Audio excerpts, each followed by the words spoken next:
जिंदगी के उतार चढ़ाव उस दिमागी खेल की तरह हैं जिसमें कभी हार होती है तो कभी जीत।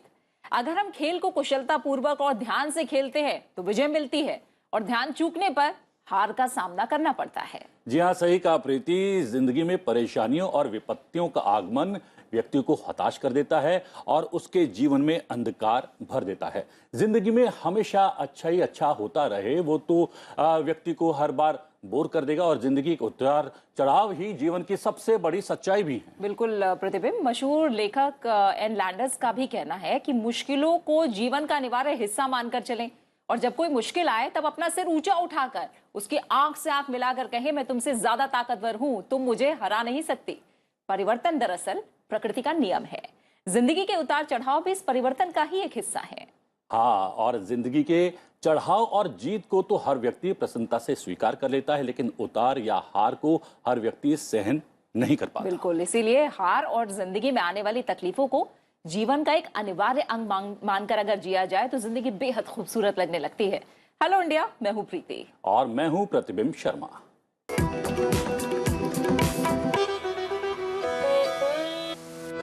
आइए शुरुआत करते हैं। सबसे पहले एक नजर डालते हैं बड़ी राष्ट्रीय खबरों पर। राष्ट्र ने आधुनिक भारत को एकता के सूत्र में पिरोने वाले लौह पुरुष सरदार वल्लभ भाई पटेल को उनकी 146वीं जयंती पर स्मरण किया। राष्ट्रपति रामनाथ कोविंद ने पटेल चौक पर सरदार पटेल की प्रतिमा पर पुष्पांजलि अर्पित की।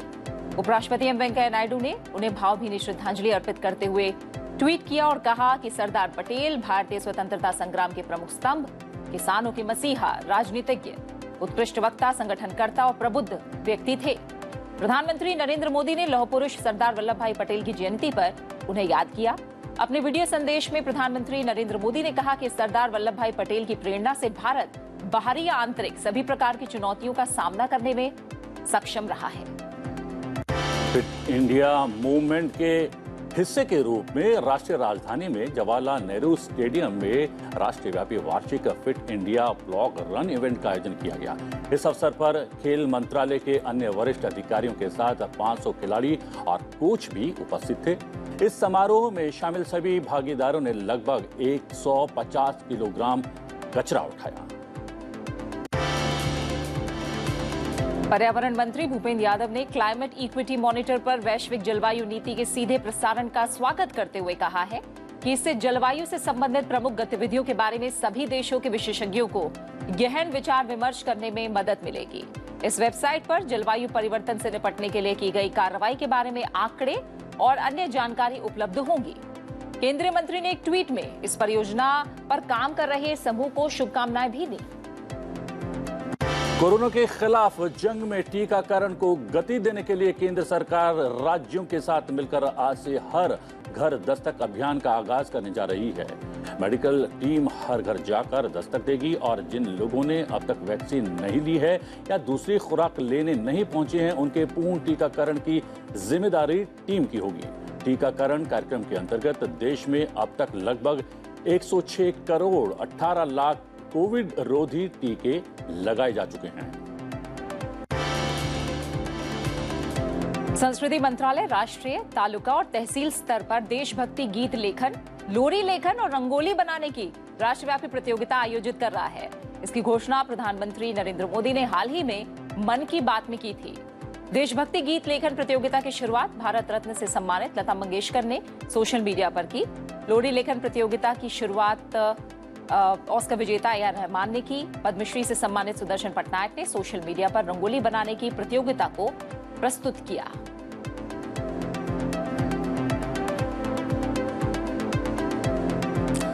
और अब राज्य से जुड़ी हुई खबरें। उत्तराखंड में देहरादून के चक्राता उपमंडल में एक सड़क दुर्घटना में 13 लोगों की मौत हो गई है, 2 अन्य घायल हो गए हैं। मुख्यमंत्री पुष्कर सिंह धामी ने हादसे पर दुख व्यक्त किया है और तुरंत बचाव अभियान चलाने के निर्देश जारी किए हैं। राष्ट्रपति, उपराष्ट्रपति और प्रधानमंत्री ने इस सड़क दुर्घटना में लोगों की मौत पर दुख व्यक्त किया है। दुर्घटना में जान गंवाने वालों के परिवार को प्रधानमंत्री राष्ट्रीय राहत कोष से 2 लाख और घायलों को 50-50 हजार रुपए दिए जाएंगे। निर्वाचन आयोग ने पश्चिम बंगाल और केरल में राज्यसभा की एक एक सीट के लिए उपचुनाव की घोषणा कर दी है। उपचुनाव के लिए अधिसूचना 9 नवंबर को जारी की जाएगी और मतदान 29 नवंबर को होगा। तृणमूल कांग्रेस के अर्पिता घोष और केरल कांग्रेस के जोस के मणि के इस्तीफे के कारण ये सीट खाली हुई थी। केंद्रीय गृह और सहकारिता मंत्री अमित शाह ने भरोसा जताया है कि भारत की $5 ट्रिलियन की अर्थव्यवस्था बनाने में सहकारिता का महत्वपूर्ण योगदान हो सकता है। उन्होंने गुजरात के आणंद में अमूल डेयरी के 75वें स्थापना दिवस समारोह को संबोधित करते हुए कहा कि आत्मनिर्भर भारत के सपने को पूरा करने के लिए सहकारिता के सिवाय कोई दूसरा बेहतर रास्ता नहीं है। राजधानी दिल्ली में कोरोना महामारी के कारण 19 महीने बाद पहली से लेकर 8वीं कक्षा तक निजी और सरकारी स्कूल आज खुलेंगे। हालांकि स्कूल खुलने के बाद भी ऑनलाइन कक्षाएं जारी रहेंगी। कोई भी स्कूल अभिभावकों पर बच्चों के स्कूल भेजने के लिए दबाव नहीं बनाएगा। अभिभावक अपनी मर्जी से बच्चों को स्कूल भेजेंगे। इसके लिए उन्हें स्कूल की ओर से भेजे गए गूगल फॉर्म पर सहमति देनी होगी।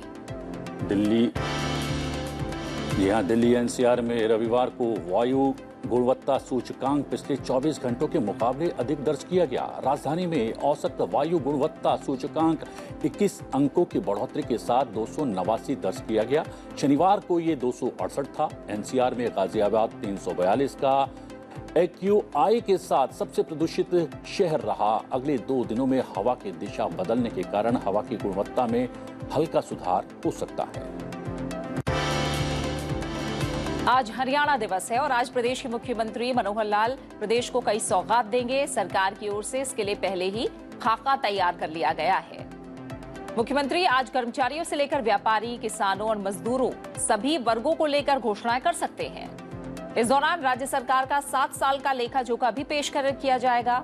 इनमें वृद्धावस्था पेंशन में बढ़ोतरी करने और कर्मचारियों को 3% डीए मिलने की भी संभावना है।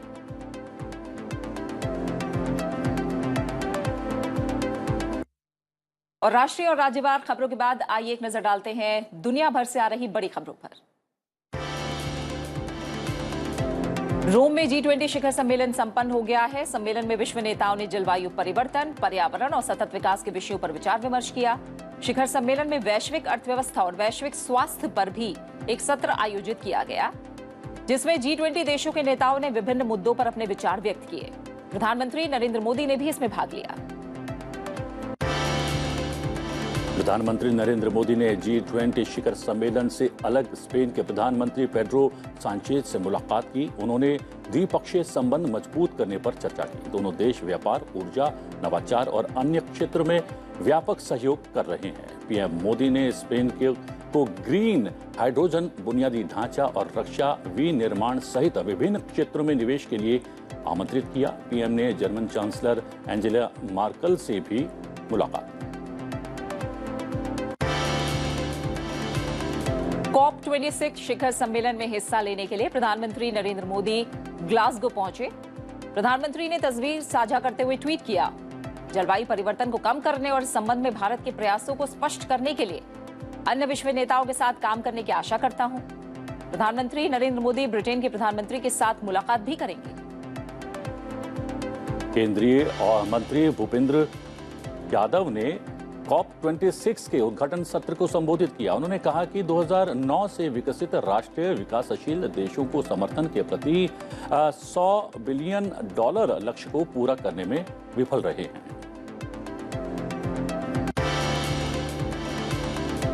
बेइजिंग स्थित बहुपक्षीय विकास bank, Asia infrastructure investment bank AIIB और एशिया विकास बैंक यानी ADB भारत को कोविड रोधी टीके खरीदने के लिए एशिया प्रशांत क्षेत्र में टीकों की पहुंच सुविधा योजना के तहत $2 अरब का ऋण देगा। जानकारी के अनुसार इस ऋण के माध्यम से 6,670 लाख टीके खरीदे जा सकते हैं।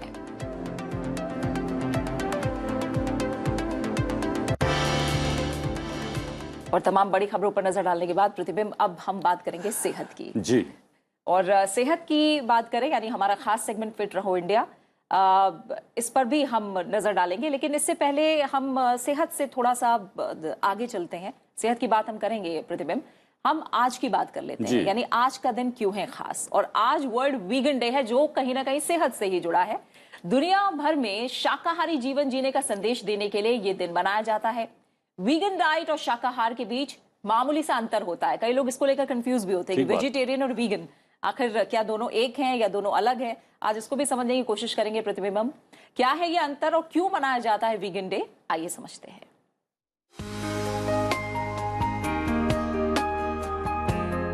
आज वर्ल्ड वीगन डे है। 1 नवंबर को हर साल दुनिया में शाकाहारी जीवन जीने का संदेश दिया जाता है। वीगन डाइट पिछले कुछ सालों से तमाम लोगों की पसंद बन गई है। हालांकि वीगन डाइट और शाकाहार के बीच मामूली सा अंतर है। आपकी जानकारी के लिए बता दें कि वीगन डाइट लेने वाले मीट और अंडे के साथ साथ डेयरी उत्पादों से भी परहेज करते हैं। आखिर इस खुराक के फायदे क्या हैं? इससे क्या हासिल होता है? ये जानकारी वर्ल्ड वीगन डे के दिन साझा की जाती है। इस दिन की प्रासंगिकता इसमें भी है कि इसी बहाने लोगों की शाकाहार और उससे जुड़े फायदों में रुचि बढ़ाएं। जान लीजिए कि विज्ञान ये साबित कर चुका है कि शाकाहार से पर्यावरण को भी फायदा होता है। यूके वेगन सोसाइटी ने पहली बार 1 नवंबर 1994 को विश्व शाकाहार दिवस यानी वर्ल्ड वीगन डे मनाया था। 1944 में वेगन सोसाइटी बनी थी। शाकाहार दिवस की 50वीं वर्षगांठ पर वेगन सोसाइटी के अध्यक्ष ने इसे यादगार बनाने के लिए हर वर्ष इसे मनाने की घोषणा की। शाकाहार स्वस्थ जीवन का परिचायक है। ये कई सारी बीमारियों से आपको दूर रखता है। तो बढ़िए सेहत की तरफ, सुकून और खुशी की तरफ। प्रीति, पहले वीगन बनना देशव्यापी था, अब विश्वव्यापी हो गया है। विश्व भर में लोग जो हैं शाकाहार की ओर अग्रसर हो रहे हैं। क्योंकि अब ये मुझे लगता है ये प्रतिबिंब पर्सनल चॉइस से ज्यादा कहीं ना कहीं अगर हम पूरे एनवायरनमेंट की बात करें और जिस तरह से क्लाइमेट चेंज हो रहा है, धरती पर कई तरह से बोझ बढ़ रहा है, उसे लेकर भी जिस तरह के शोध सामने आए हैं, बात सामने आई, उसके बाद लोग अब वीगन बनने की तरफ ज्यादा अग्रसर हो रहे हैं दुनिया भर में। और जागरूक भी हो गए हैं लोग। मुझे लग रहा है सोशल मीडिया के माध्यम से भी जागरूकता लगातार बढ़ रही है लोगों में। बिल्कुल। और आइए सेहत के सेगमेंट में ही आगे बढ़ते हैं और बात करते हैं फिट रहो इंडिया की। और अब सेहत के सेगमेंट में आज हम आपको बताने वाले हैं ADHD यानी attention deficit hyper active disorder. ये बच्चों में होने वाली एक तरह की बीमारी है जिसमें बच्चे बगैर कुछ सोचे समझे प्रतिक्रिया दे देते हैं। जी हाँ, यदि बच्चों में आप कंसंट्रेशन की कमी, हड़बड़ाहट, भूलने की आदत, गलतियां दोहराने की, बात बात पर इमोशनल होने जैसे सिम्टम्स देख रहे हैं, तो हो सकता है कि ये ADHD डिसऑर्डर हो। आखिर ऐसे क्यों होता है? इसके होने के कारण क्या है? आइए देखते हैं रिपोर्ट। आज हम बात कर रहे हैं अडल्ट ADHD की, attention deficit hyper activity syndrome. और ये मोस्टली बड़ों में देखा जाता है और वो बड़े होते हैं, अडल्ट होते हैं जो बचपन से भी ये कैरी कर रहे हैं। कई बच्चों का तो ADHD बचपन में ही पता चल जाता है और कई बच्चों का नहीं पता चलता। और उसके सिम्टम्स बहुत ही सिंपल हैं ऑब्ज़र्व करने को। जैसे मेरे पास एक पिताजी आए अपने बेटे के साथ और बोले कि ये बार बार मेरा बेटा जॉब बदल लेता है, ये इतना अच्छा है अपनी IT में, अपने इतना अच्छा डिजिटल मीडिया करता है, मगर जब भी किसी कंपनी में जाता है सब लोगों से लड़ पड़ता है या उनको क्रिटिसाइज़ करता है या एडजस्ट नहीं हो पाता। मैं इसको 5 से 6 जॉब में मदद कर चुका हूँ मगर ये कहीं टिकता ही नहीं है। और उस बच्चे से बात करने से पता चला कि उसको बहुत ही भय रहता है कि वो अपना काम कर पाएगा नहीं, ख़त्म, इनकम्प्लीट तो नहीं रहेगा, और वो बहुत रेस्टलेस रहता था। और ये सिम्टम्स हैं ADHD अडल्ट्स के कि वो बहुत रेस्टलेस रहते हैं, किसी काम में एक बार टिक नहीं सकते, फोकस और कंसंट्रेशन बहुत कम होता है, उनको एक जगह बिठा के रखना बहुत ही मुश्किल हो जाता है, प्रोक्रेस्टिनेशन बहुत करते हैं, काम में बहुत ही डिले करते हैं, बहुत ही उन्हें इरिटेबिलिटी होती है, बहुत ही उन्हें गुस्सा आता रहता है, और कभी कभी वो एक मूवमेंट के पीछे पड़ जाते हैं। अगर वो पैर हिला रहे हैं तो पैर हिलाते जाएंगे, अगर वो किसी को देख रहे हैं तो वो घूरते जाएंगे। दूसरा बुरा मान सकता है, उनको ये नहीं पता होता कि वो जो घूर रहे हैं वो ज़रूरी नहीं है कि जानबूझ के घूर रहे हैं, बट एक्चुअली वो किसी इशू से सफ़र कर रहे हैं। तभी हम इन बातें कर रहे हैं ADHD की अडल्ट की, कि जिससे आपको पता चले कि बचपन में ही नहीं बड़े होके भी हो जाता है। उसके जेनेटिक मार्कर्स हैं, बायोकेमिस्ट्री इश्यूज़ हैं, एनवायरमेंटल इशू हैं। अगर आपको ज़रा सा भी लगे कि आपका जो बच्चा है बचपन में या बड़े हो के बहुत ही रेस्टलेस है और बहुत ही वायलेंट है बच्चों के साथ, और बहुत उनको बच्चों को सारा टाइम तंग करता रहता है और खुद भी चीखता चिल्लाता है, अपना सिर दीवार से मार लेता है, इरिटेट होता है, आपको पकड़ पकड़ के हिलाता है और बहुत ही वायलेंट हो जाता है, तो ज़रूरी है कि आप किसी न किसी मनोवैज्ञानिक डॉक्टर की सलाह लें और बच्चे का इलाज करवाएं, जिससे वो अपने वापस एक नॉर्मल एनवायरनमेंट में एडजस्ट हो सके, क्योंकि ऐसे बच्चों को एडजस्ट होना बहुत मुश्किल हो जाता है। फिर उनकी एक स्पेशल क्लासेस लगती हैं, स्पेशल ट्यूशन लगती है, क्योंकि वो और बच्चों को बहुत डिस्ट्रैक्ट करते हैं, क्योंकि खुद भी नहीं बैठा जाता और सारा टाइम क्लास में भागते रहेंगे। बड़े हो जाते हैं, किसी जॉब में होते हैं, तो सारा टाइम सबको जॉब में डिस्टर्ब करते रहते हैं। तो बहुत ज़रूरी है कि हम ऐसे बच्चों को सपोर्ट करें और उनकी इमोशनल और मेंटल हेल्थ को समझें और उनको एक नॉर्मल ज़िंदगी व्यतीत करने का एक चांस दें। प्रीति, आपको नहीं लगता कि बच्चों की हर हरकत को हमें नज़रअंदाज नहीं करना चाहिए? और पहले हम देखते थे कि बड़े परिवार हुआ करते थे, दादा दादी जो है बुआ चाचा घर में रहा करते थे और बच्चों पर नज़र रखते थे और बहुत मिलनसार जो है व्यवस्था में बच्चे पल बढ़कर बड़े होते थे। लेकिन अब जो है छोटे परिवार हो गए हैं, माँ बाप देखते हैं कि वो ऑफिस जाते हैं और बच्चों पर उतना ध्यान नहीं दे पाते। और जैसे आपने कहा कि उनकी हर हरकत पर नजर रखनी चाहिए, जैसा हाइपर एक्टिव बच्चों के बारे में जो अभी एक्सपर्ट ने बताया, कई बार हम सिर्फ ये मान लेते हैं कि क्लास में बच्चा ज्यादा शैतानी करता है या घर पे वो ज्यादा शैतानी करता है और बच्चों से ज्यादा शैतान है, सिर्फ इसलिए हो सकता है वो हाइपर एक्टिव हो। लेकिन अगर हम समझे तो इसका एक मनोवैज्ञानिक पहलू है, जैसे आज एक्सपर्ट ने भी बताया, और हमें कहीं ना कहीं अगर उन्हें सपोर्ट मिले और सही सलाह मिले तो ऐसे बच्चों को ठीक किया जा सकता है। जी हाँ, और मनोवैज्ञानिकों का भी आप जो है सपोर्ट ले सकते हैं, उनके पास अपने बच्चे को ले जा सकते हैं। जी हाँ, अब नजर डालते हैं संसद टीवी पर आज प्रसारित होने वाले कार्यक्रमों पर। हेलो इंडिया के बाद 9 बजे प्रश्नकाल और 9 बजे प्रश्नकाल के बाद 9:30 बजे आप देख सकते हैं हमारा खास कार्यक्रम वाइब्रेंट भारत। 10 बजे देखिए इकोनॉमिक सूत्र। शाम के खास कार्यक्रमों की बात करें तो शाम 7 बजे आप देखिए मुद्दा आपका। जी हाँ, हर बड़े मुद्दे पर हम बात करते हैं इस कार्यक्रम में। और 7:30 बजे के बाद आजादी का अमृत महोत्सव 8 बजे देखिए। 7:30 बजे आजादी का अमृत महोत्सव और इसके बाद रात 8 बजे आप देख सकते हैं दिन भर की बड़ी और अहम खबरों पर हमारा खास बुलेटिन आज की खबर। 9 बजे संवाद केंद्रीय मंत्री नितिन गडकरी के साथ। और रात 9:30 बजे देखिए हमारा स्पेशल प्रोग्राम पर्सपेक्टिव।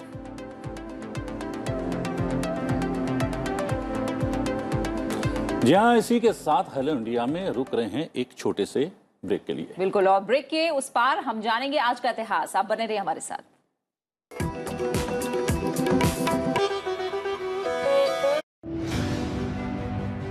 जो राष्ट्रीय गति शक्ति परियोजना है, इसके पीछे क्या सोच है, क्या उद्देश्य है? प्रधानमंत्री जी ने कैबिनेट सेक्रेटरी की अध्यक्षता में ऐसी एक कमेटी बनाई है कि हमारे प्रोजेक्ट कौन क्या कर रहा है इसकी जानकारी एक जगह आएगी और फिर उसमें कोऑर्डिनेशन, कोऑपरेशन एंड कम्युनिकेशन, ये इंटीग्रेटेड अप्रोच में सब डेवलपमेंट को सोचना, खर्चे को बचाना, यही स्पिरिट गति शक्ति का है।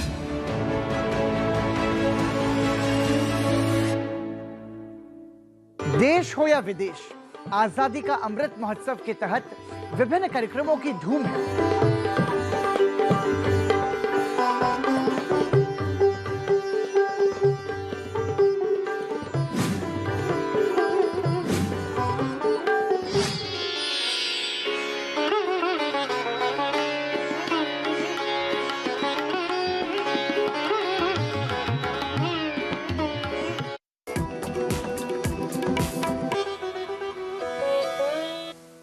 हेलो इंडिया ब्रेक के बाद एक बार फिर आप सभी का स्वागत है और आइए अब बात करते हैं आज के इतिहास की। जी हाँ, आइए जानते हैं आज के दिन से जुड़े इतिहास के बारे में और आपको बताते हैं कि इतिहास के पन्नों में 1 नवंबर के नाम क्या खास घटनाएं दर्ज हैं। 1 नवंबर वर्ष 1956 में कर्नाटक राज्य की स्थापना हुई। इसकी राजधानी बंगलुरु है। इस राज्य का गठन राज्य पुनर्गठन अधिनियम के अंतर्गत किया गया। इससे पूर्व यह मैसूर राज्य कहलाता था। भारतीय शास्त्रीय संगीत के दोनों ही रूप कर्नाटक संगीत और हिंदुस्तानी संगीत को इस राज्य का महत्वपूर्ण योगदान मिला है। आज ही के दिन वर्ष 1956 में ही केरल भारत के नए राज्य के रूप में स्थापित हुआ। इसकी राजधानी तिरुवनंतपुरम है। यह यूनिसेफ और विश्व स्वास्थ्य संगठन WHO द्वारा मान्यता प्राप्त विश्व का पहला शिशु सौहार्द राज्य है। 1 नवंबर वर्ष 1966 में भारत गणराज्य के एक अलग राज्य के रूप में हरियाणा राज्य की स्थापना हुई। हरियाणा की राजधानी चंडीगढ़ है। हरियाणा पंजाब राज्य का अंग था, जिसे वर्ष 1966 में भारत के नए राज्य के रूप में पहचान मिली। यह राज्य वैदिक सभ्यता और सिंधु घाटी सभ्यता का मुख्य निवास स्थान रहा है।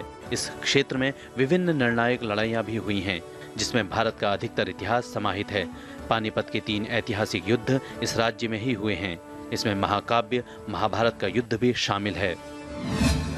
1 नवंबर वर्ष 2000 में छत्तीसगढ़ की स्थापना भारत के नए राज्य के रूप में हुई। इसकी राजधानी रायपुर है। मध्य प्रदेश से अलग होने के बाद यह भारत का 26वां राज्य बना।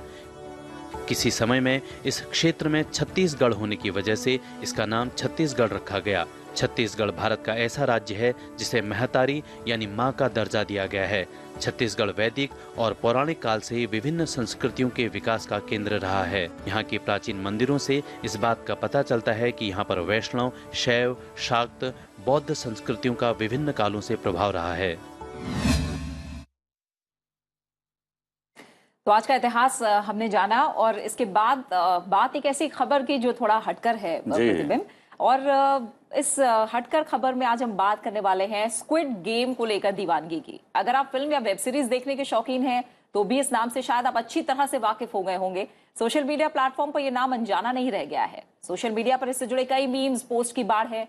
सितंबर को नेटफ्लिक्स पर रिलीज हुई ये वेब सीरीज अब तक 11 करोड़ से ज्यादा व्यूज के साथ सबसे पॉपुलर वेब सीरीज बन चुकी है। जी हाँ, स्क्विड गेम के लिए दीवानगी लोगों पर खूब है। लोगों पर इस वेब सीरीज का जुनून सर चढ़कर बोल रहा है। यहाँ की अब दुनिया के हिस्सों में भी लोग अपने नाखूनों पर भी स्क्विड गेम से जुड़े डिजाइन बनवाने लगे हैं। जी हाँ, और इसको लेकर उतावलापन लगातार बढ़ता जा रहा है। आइए देखते हैं इस रिपोर्ट में।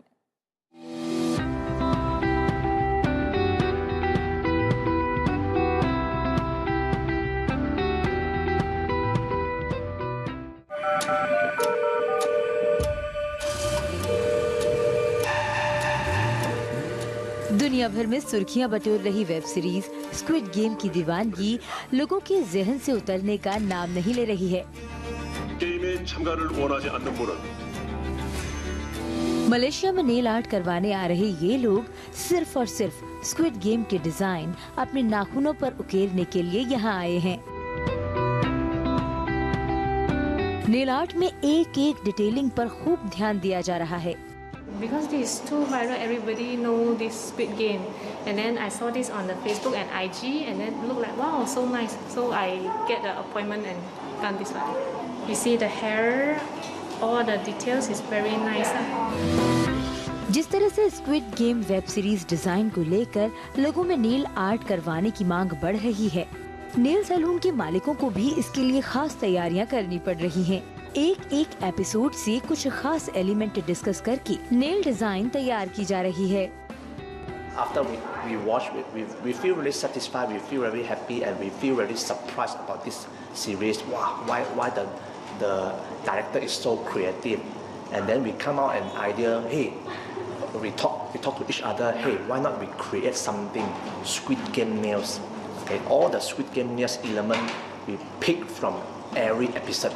So every episode we have one nail design idea. खास बात ये भी है कि नेल पर की जा रही ये आर्ट कोई प्रिंटिंग नहीं है, बल्कि हर नाखून पर पेंटिंग करके स्क्विड गेम की डिजाइन को उकेरा जा रहा है, जो एक मुश्किल काम है। एक एक फाइन लाइन को बनाने के लिए कई बार सांस रोक कर भी काम करना पड़ रहा है। It's all 100% hand painting. It's not printing. So every fine line we have to stop breathing. Okay, draw the line very straight, and then we create the nails like everyone want to put on. It's not just like oh, it's Squid Game. No, but we want to make it more fashion. Squid game की वजह से corona काल में nail salon जैसे कामों में आई मंदी ने फिर रफ्तार पकड़ ली है। बड़ी तादाद में लोग सैलून का रुख कर रहे हैं। जो लोग नहीं आ पा रहे हैं वो अपने नेल के साइज का डिजाइन आर्ट करके घर पर ही मंगवा रहे हैं।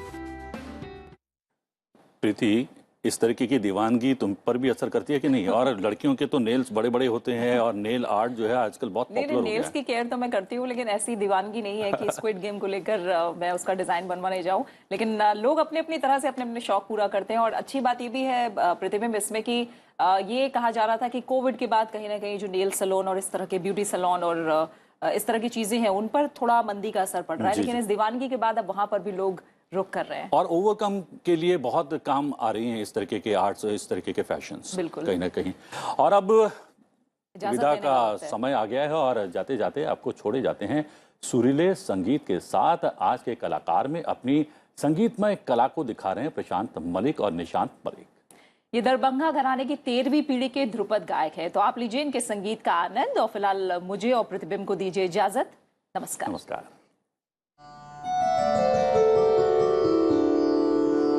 नमस्कार, मैं प्रशांत मलिक। मैं निशांत मलिक। सनसेट टीवी के सभी दर्शकों का हम दोनों भाई स्वागत करते हैं, अभिवादन करते हैं। ध्रुपद गायन सामवेद से ली गई है, ऐसा माना जाता है। बहुत ही प्राचीन गायकी है। राग चारुकेशी में हम दोनों भाई एक कबीरदास जी की रचना आप सभी के साथ आज साझा करेंगे।